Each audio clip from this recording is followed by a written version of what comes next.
Godzilla vs. Kong was directed by Adam Wingard, the guy that brought us Your Next, The Guest, and Blair Witch in that order, and is the fourth in the Monsterverse film franchise. First you had Godzilla 2014, then Kong Skull Island 2016, and then Godzilla King of the Monsters 2019. And the story follows Godzilla and King Kong as they go head to head and basically just beat the crap out of each other.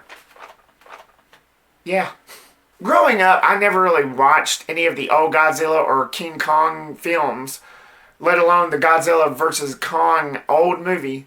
I remember watching clips of them, especially the old Godzilla vs. Kong film, and I remember thinking that it was way too cheesy, it was lame, it was silly, just the fight sequences alone, but it made sense for the time that it came out. So I'm going to give it that. I don't know if I'm going to actually watch the whole thing of those old Godzilla and Kong films. But as for Godzilla vs. Kong, the new one, I don't think you're going to get a bad thing out of me to say about this film. I'm just going to be straight. I'm not going to lie. I know other critics might push and pull and dab at it.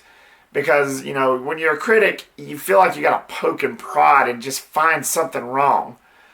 I'm really not one of those. I'm just a movie fanatic. I enjoy movies just as much as the next guy. I don't consider myself as a professional reviewer, and quite frankly, I don't care. I just love movies. I love talking about them. So let's get into the positives of Godzilla vs. Kong. And by the way, spoiler alert for the rest of this review. Not about the movie, but about the review. But I appreciate you wanting to see it anyway. The action was phenomenal. I was holding the seat the whole time in a theater while I was watching this.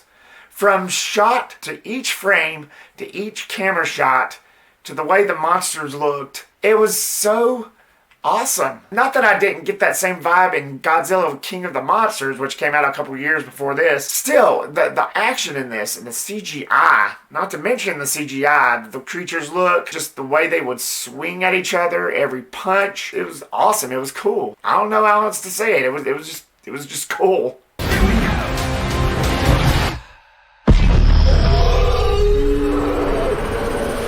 Word of advice. I know we're living in troubled times, but wear a mask, wear gloves, go to the theater, screw HBO Max, and just enjoy the theater experience. Because how the hell else can you enjoy something like this? Just saying.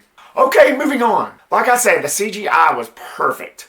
The way the creatures looked, every crevice, every breath that Godzilla would take, the laser that he would shoot out, and every punch, every hair on Kong would just look so realistic, as if I was actually watching it in IMAX, even though I don't have an IMAX theater near me. Bummer. But it just looked so awesome. I mean, just the way everything looked in this film was just mind-blowing. If you were to try to make a movie like this 30 years ago, it's impossible. It could not be done. But it's amazing how everything in films can be done now.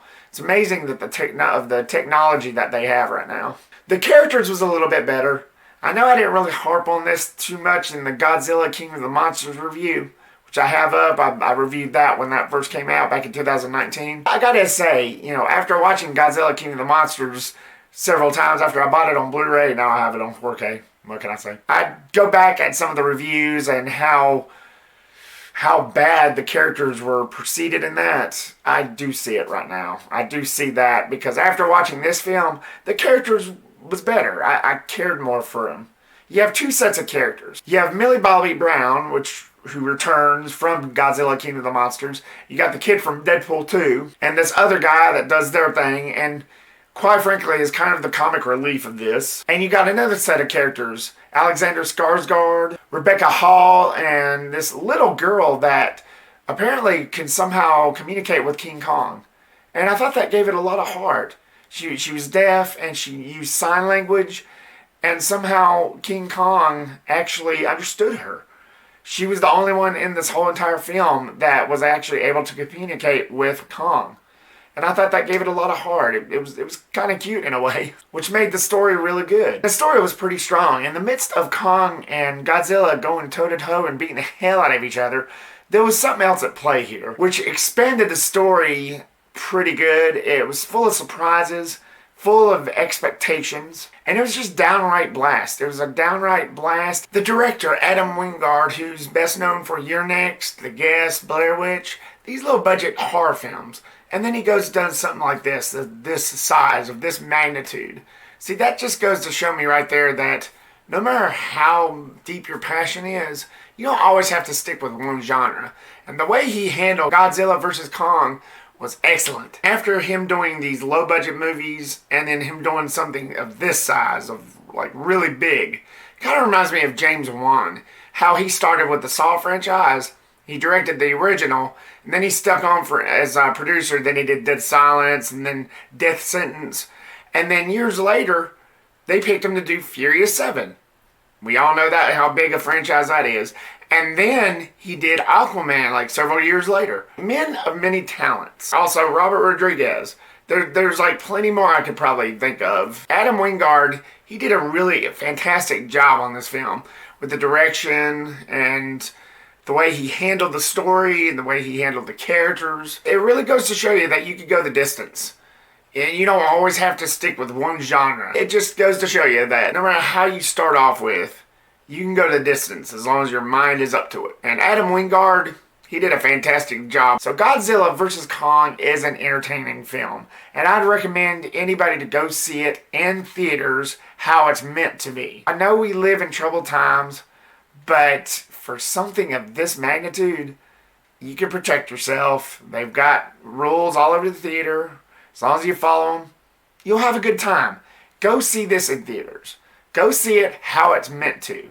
On a really big screen with a really good surround sound. Forget HBO Max and go see it in the theater. Support your local theater. Just have a good time. If you're a fan of either of these two titans and want to see them kick the ever-loving shit out of each other, then wait no further. It's Reptastic.